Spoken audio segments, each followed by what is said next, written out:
সেবা করা হচ্ছে শূদ্রদের কাজ। ওরা জন্মগতভাবে ওদের ওই গুণটা পাওয়া যে ওরা ব্রাহ্মণদের সেবা করে।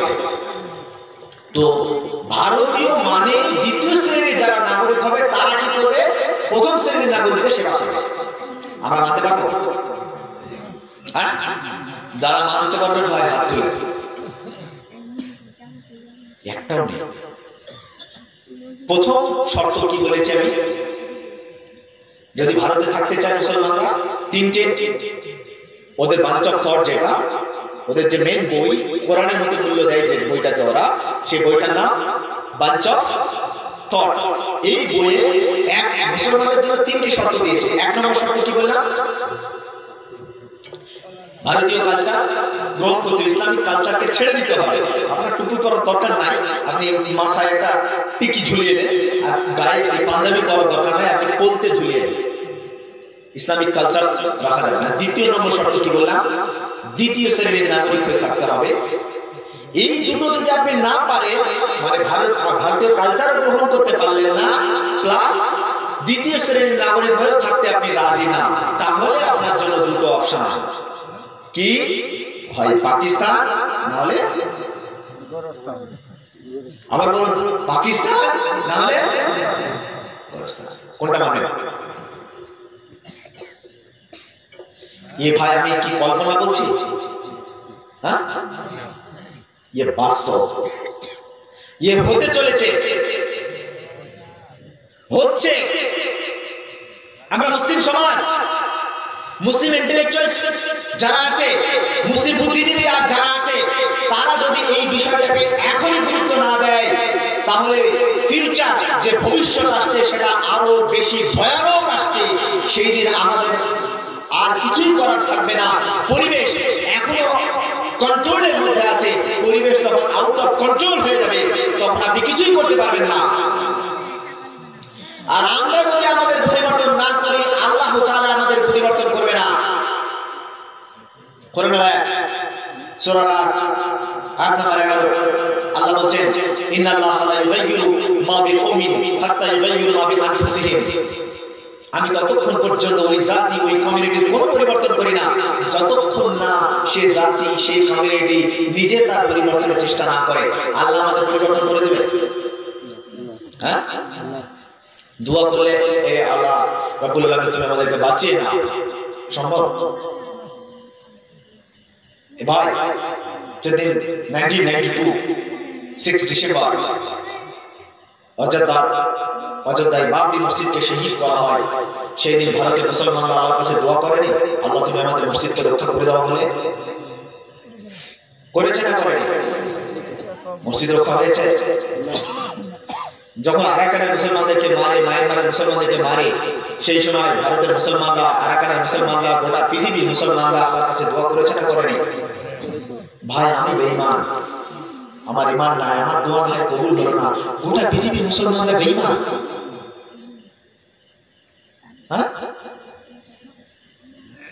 এই মায়ানমারের মুসলমানদেরকে যখন মারে, তখন খাবার ঘরে পর্যন্ত দোয়া হয়েছে।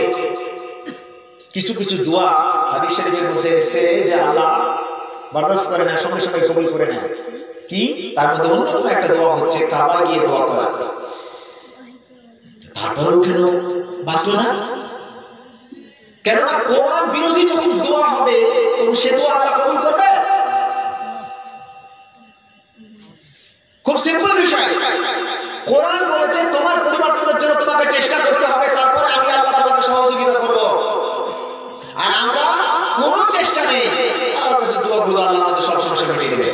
উহুদের ময়দানে, বদরের বন্দরে রাসূল সাল্লাল্লাহু আলাইহি সাল্লাম যদি না যেত উহুদের যুদ্ধে, বদরের যুদ্ধে না গিয়ে যদি মসজিদে নববীতে বসে আল্লাহর কাছে হাত তুলে সাহাবীদেরকে নিয়ে দোয়া করত, আল্লাহকে বলতো আয় আল্লাহ আমার সংখ্যা খুবই অল্প, মাত্র 313 জন আমরা আছি, আমাদের অস্ত্র শস্ত্র নেই, আমাদের উন্নত যানবাহন নেই, তাদের কাছে অনেক সৈন্যবাহিনী আছে, হাজারের উপরে সৈন্যবাহিনী আছে, তাদের কাছে উন্নত অস্ত্র শস্ত্র আছে, তাদের কাছে উন্নত যানবাহন আছে, আমার কাছে আল্লাহ তাআলা কিছুই নেই। আয় আল্লাহ রাব্বুল আলামিন, যারা আমাকে মারতে আসছে তুমি তাদেরকে ময়দানে হালাক করে দাও।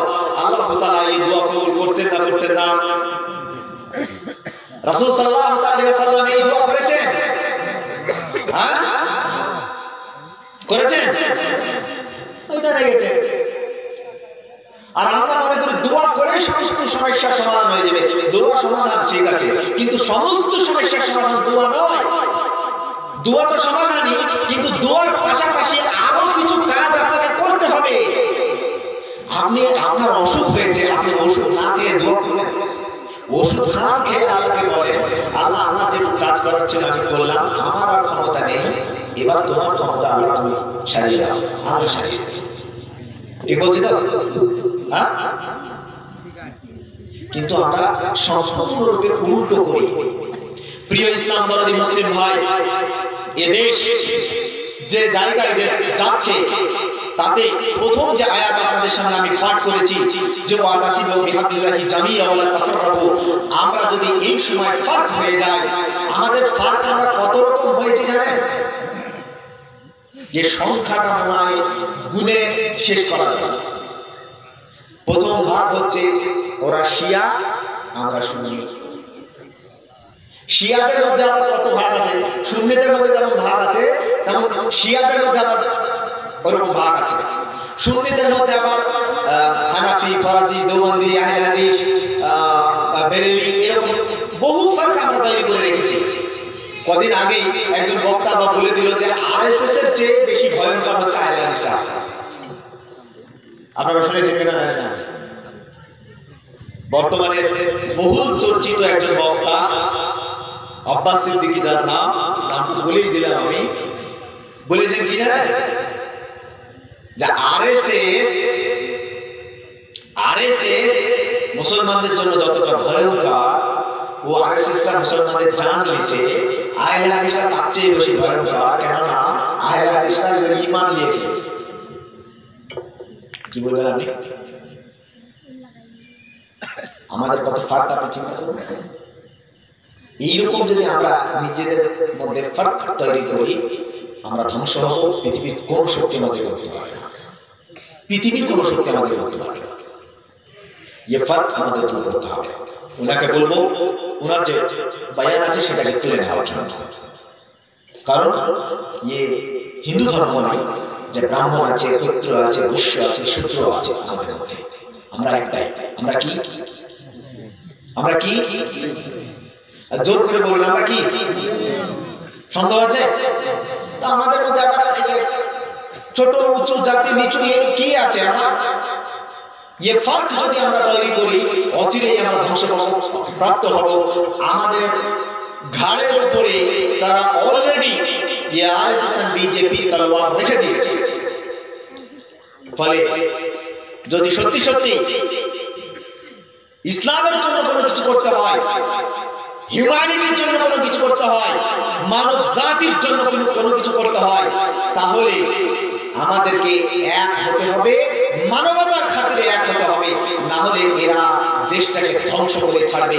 এর আগে পৃথিবীর অন্যান্য দেশ যেমন ধ্বংস হয়েছে, ঠিক তেমনি এই দেশটাকেও তারা ধ্বংস করবে।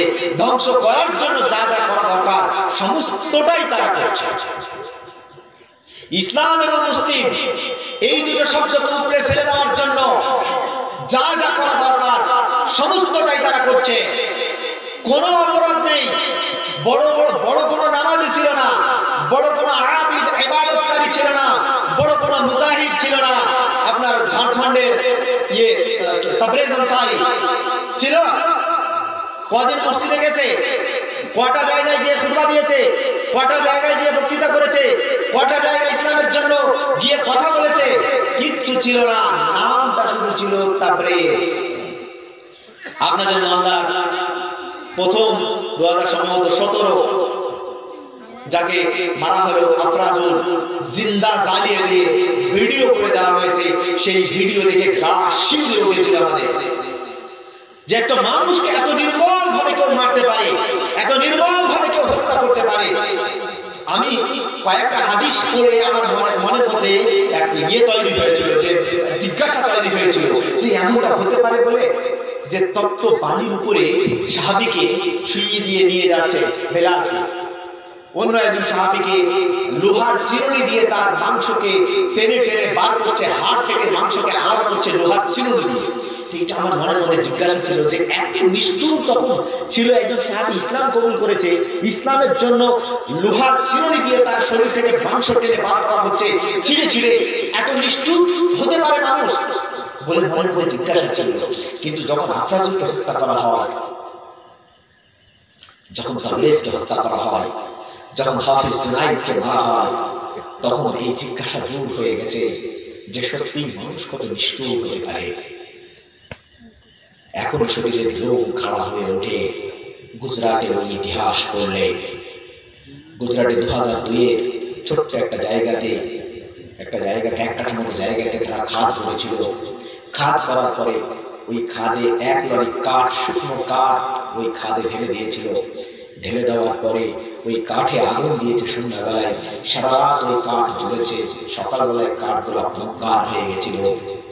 এই সময় 50 জন মা, যাদের কোলে বাচ্চা বাচ্চা শিশু সন্তান ছিল, কারো 2 মাস, কারো 3 মাস, কারো 5 মাসের সন্তান, এই সন্তানওয়ালা মা গুলাকে নিয়ে এসে সেই অঙ্গারের আগুনের চারিদিকে দাঁড় করিয়ে দেওয়া হয়েছে। দাঁড় করিয়ে দেওয়ার পরে একজন মায়ের কাছ থেকে সন্তানকে কেড়ে নিয়ে আগুনে চুড়ে ফেলে দেওয়া হচ্ছে। ফুটন্ত থেকে ঘি ফেললে মুহূর্তের মধ্যে যেমন ঘিটা গলে নষ্ট হয়ে যায়, মায়ের কলেজার টুকরোকে আগুনের সামনে আগুনের মধ্যে ফেলে মুহূর্তের মধ্যে গলে নষ্ট হয়ে যাচ্ছে।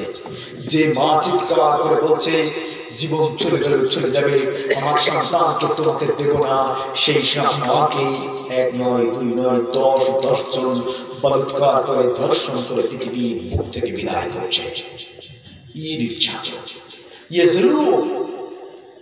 এর অবসান কবে ঘটবে? মুসলিম সমাজ আমরা কতদিন ঘুমিয়ে থাকবো? কতদিন জুলুম সহ্য করব? আর কত অত্যাচার সহ্য করব? আর কত মায়ের প্রাণ নিলে, আর কত বোনকে ধর্ষিত করলে আপনারা জেগে উঠবেন?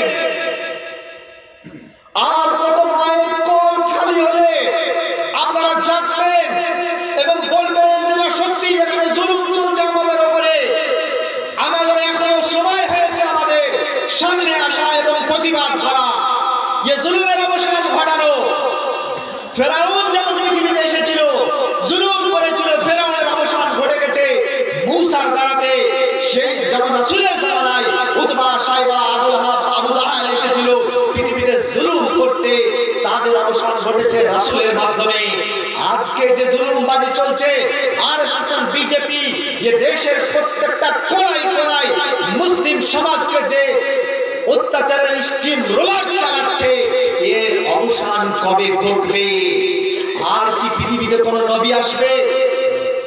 ফেরাউনের জন্য আল্লাহ মূসাকে পাঠিয়েছিলেন, উতবা, সাইবা, আবু লাহাব, আবু জাহেলের জন্য আল্লাহ তাআলা রাসূল সাল্লাল্লাহু আলাইহি ওয়াসাল্লামকে পাঠিয়েছিলেন। বর্তমানের ফেরাউনের জন্য আল্লাহ কাকে পাঠিয়েছে? কোন নবী আসবে? হে মুসলিম সমাজ, এর জন্য নবী আসবে না, এর জন্য আপনাদেরকে রাস্তায় আসতে হবে। এর বিরুদ্ধে ওর যে অন্যায় কাজ, ওর যে মানবতা বিরোধী কাজ, ওর যে জুলুম, এই জুলুমের বিরুদ্ধে গর্জে উঠতে হবে। যদি আপনি গর্জে উঠতে পারেন তবে আপনার অস্তিত্ব থাকবে, আর যদি উঠতে না পারেন তাহলে অচিরেই আপনার অস্তিত্ব বিলীন হয়ে যাবে। পৃথিবীর কোন শক্তি আপনার অস্তিত্বকে বাঁচিয়ে রাখতে পারবে না, পৃথিবীর অন্য দেশ আপনার জন্য কিচ্ছু করবে না। অনেকে পাকিস্তানের প্রধানমন্ত্রীর ভিডিওকে শেয়ার করেন, আমি বলি লজ্জা লাগা দরকার।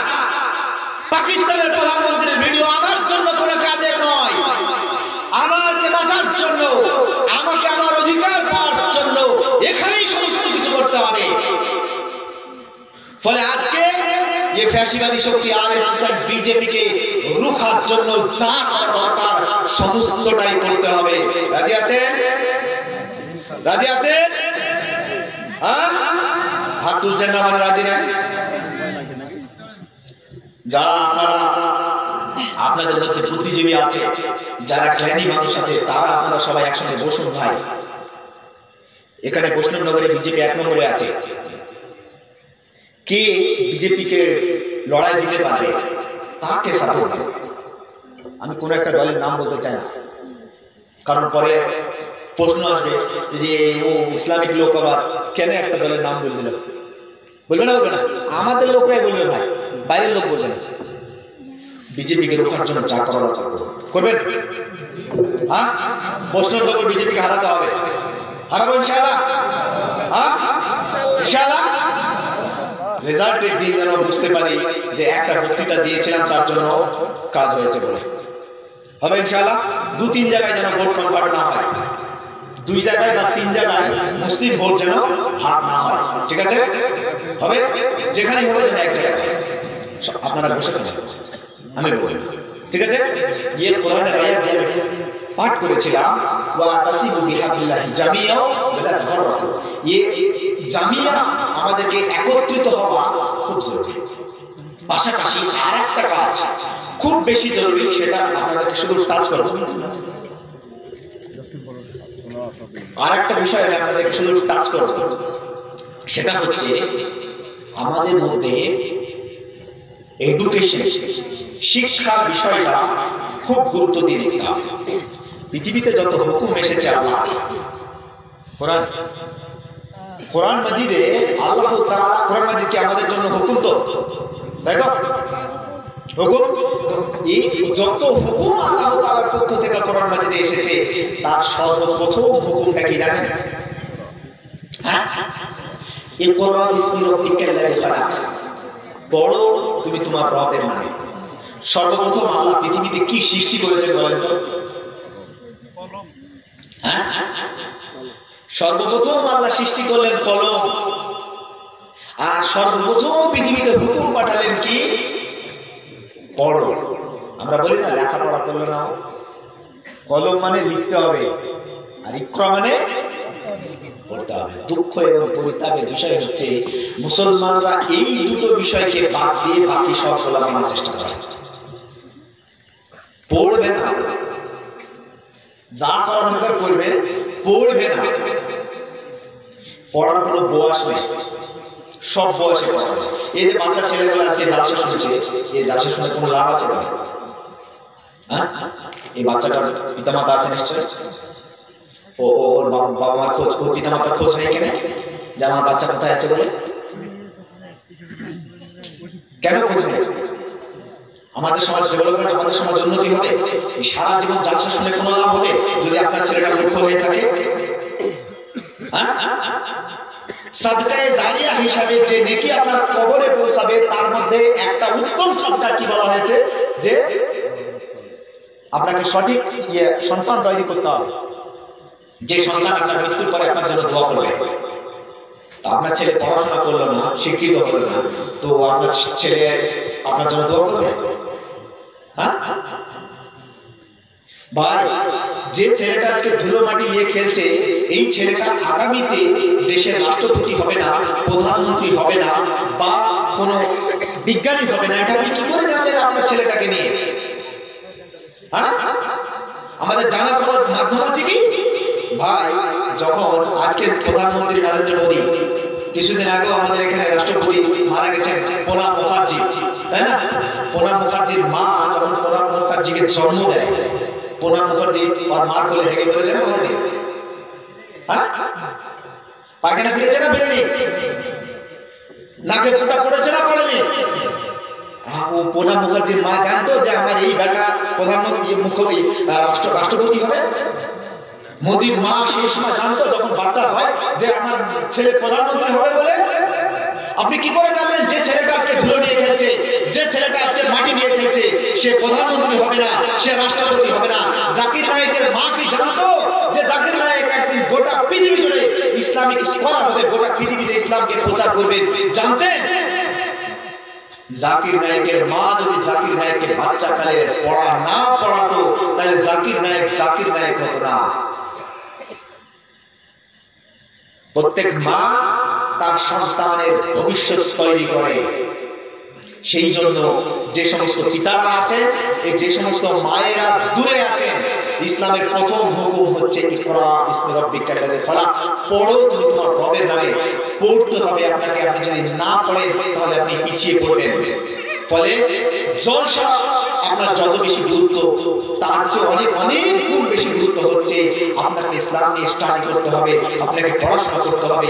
দুঃখ এবং পরিতাপের বিষয় হচ্ছে আমরা পড়াশোনা করি না, পড়াশোনায় আমাদের পার্সেন্টেজ নেই, ওই জন্য চাকরি ক্ষেত্রে আমাদের পার্সেন্টেজ নেই। গোটা পশ্চিমবঙ্গে যদি 100টা এমবিবিএস ডাক্তার পাস করে, তার মধ্যে মুসলিম পাস করে 1.75, গোটা পশ্চিমবঙ্গে যদি 100টা ইঞ্জিনিয়ার পাস করে, তার মধ্যে মুসলিম পাস করে 2.87, গোটা পশ্চিমবঙ্গে যদি 100টা ভালো চাকরি হয়, তার মধ্যে মুসলিমের চাকরি হয় 2.1, মানে 2.1%। তাহলে আপনি পড়বেন না, তাহলে আপনি কি করে আপনার অধিকারকে বুঝতে পারবেন? কি করে আপনার যে দুশমন সে কি করছে তা আপনি কি করে জানতে পারবেন? তাই কোরআনের প্রথম যে হুকুম আপনাকে পড়তে হবে, ইকরা বিসমি রাব্বিকাল্লাযী খালাক।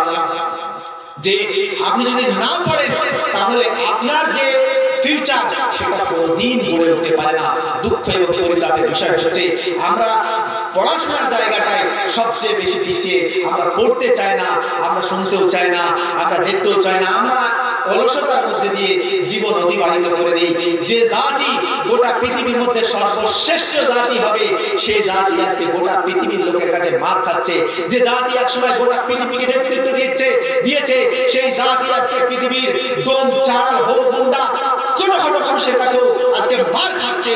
এবং এই মার খাওয়ার ভিডিও প্রকাশ করা হচ্ছে, তার পেছনে মূল যে সমস্ত কারণ আছে তার মধ্যে অন্যতম কারণ হচ্ছে শিক্ষা, শিক্ষা, শিক্ষা। আমরা শিক্ষার জায়গাটাকে ধরিনি, আমরা ছেড়ে দিয়েছি। শিক্ষিত হতে হবে, পড়াশোনা করতে হবে, পড়াশোনা না করলে আমি আমার ফিউচার করতে পারবো না, এই বোধ আমার মধ্যে নাই। চল কেরালা যাই, চল কর্ণাটকে যাই, চল অন্য জায়গায় যাই, গোটা দেশে সমস্ত জায়গায় লেবার সরবরাহ করার জন্য আমরা মুসলমানরা প্রস্তুত আছি। একসময় বাংলা, বিহার, উড়িষ্যার রাজধানী ছিল আমাদের এই জায়গা, অথচ আজকে বাংলা, বিহার, উড়িষ্যা নয়, গোটা দেশে সমস্ত জায়গায় লেবার সরবরাহ করছি আমরা, মিস্ত্রি সরবরাহ করছি আমরা। মুসলিম পাড়া কারা আছে? লেবার আছে, মিস্ত্রি আছে, আর কারা আছে? ডে লেবার আছে, আর কারা আছে? কৃষক আছে, আর কারা আছে? মহিষ আছে। আপনার গ্রামে কটা এমবিবিএস ডাক্তার আছে? আপনার গ্রামে কটা হাইকোর্টের উকিল আছে? আপনার গ্রামে কটা সুপ্রিম কোর্টের উকিল আছে? আপনার গ্রামে কটা সিভিল ইঞ্জিনিয়ার আছে? আপনার গ্রামে কটা বড় অ্যাডমিনিস্ট্রেশন লেভেলের লোক আছে? সিভিল সার্ভিস পরীক্ষায় যারা পাস করেছে অ্যাডমিনিস্ট্রেশনের লোক কটা আছে? বিডিও কটা আছে? আপনার এডিও কটা আছে? বিএলআরও কটা আছে? ডিএম কটা আছে? এসপি কটা আছে? এসআই কটা আছে? গোটা বাংলায় মুসলমানদের অ্যাডমিনিস্ট্রেশন লেভেলে কোনো বড় মানুষ নেই, লোক নেই, যে দুই একটা আছে তারা আবার এসে কোরআনের বিরুদ্ধে কথা বলে থাকেন। আপনারা নজরুল ইসলামের নাম শুনে থাকবেন। আমাদের আইপিএস কি করেছেন আমাদের জন্য? বই লিখেছেন, রসুলিয়া, কোরআনিয়া, অ্যাকচুয়ালি আমাদের লোক নেই। আপনি যদি বলেন, আপনাকে যদি আপনি তথ্য খুঁজেন যে এই পশ্চিমবঙ্গ বিধানসভায় মুসলিম এসপি কটা আছে, বা রিটায়ার্ড এসপি কটা আছে, এসআই কটা আছে, ডিএম কটা আছে, অ্যাডভোকেট কটা আছে, ডাক্তার কটা আছে, মুসলিম ডাক্তার আপনি খুঁজে পাবেন না। আপনাকে অনুবীক্ষণ যন্ত্র দিয়ে খুঁজতে হবে। কেন?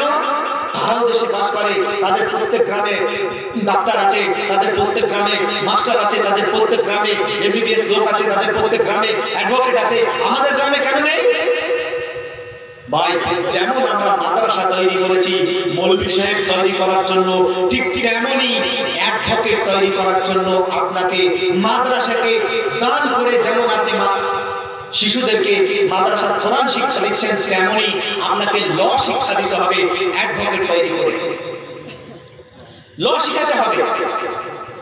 অ্যাডমিনিস্ট্রেশন লেভেলে আপনার প্রত্যেকটা মসজিদে ডব্লিউবিসিএস এর জন্য কোচিং হয়, সেই রকম আপনাকে সিস্টেম তৈরি করতে হবে এখানে। দুঃখ এবং পরিতাপের বিষয়, এগুলো আমাদের কল্পনার বাইরে।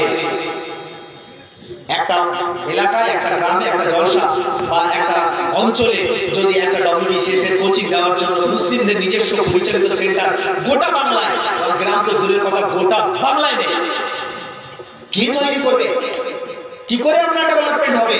এমনি সম্ভব নয়। তাই প্রিয় ইসলাম ধর্মের মুসলিম ভাই, যদি আমরা আমাদের অবস্থান থেকে সরে আসতে চাই, যদি সত্যি সত্যি আমাদের উন্নতি চাই, যদি সত্যি সত্যি কিয়ামতে আল্লাহ তাআলার কাছে জবাব দিতে চাই, যদি সত্যি সত্যি জাহান্নাম থেকে মুক্তি পেতে চাই, তাহলে আমাদের যে কাজ সেটা হচ্ছে আমাদেরকে ইউনিটি আনতে হবে, ঐক্য আনতে হবে, নিজেদের মধ্যে ভেদাভেদ করতে হবে এবং সর্বোপরি শিক্ষার যে জায়গা, এডুকেশনের যে জায়গা, সেটাকে আরো বেশি গ্রো আপ করতে হবে, আরো বেশি ডেভেলপমেন্ট করতে হবে।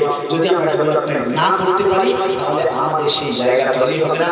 পরিশেষে মহান আল্লাহ তাআলার কাছে দোয়া করি যেন আল্লাহ তাআলা আমাদের সকলকে সেই শিক্ষিত সমাজ গড়ে তোলার তৌফিক দান করেন এবং আমরা আজকে যারা এখানে আছি সকলেই যেন কাল কিয়ামতে একসঙ্গে এখন যেভাবে আছি জান্নাতে যেন একসঙ্গে থাকতে পারি, এই দোয়া আল্লাহ তাআলার কাছে করি। আলহামদুলিল্লাহি রাব্বিল আলামিন।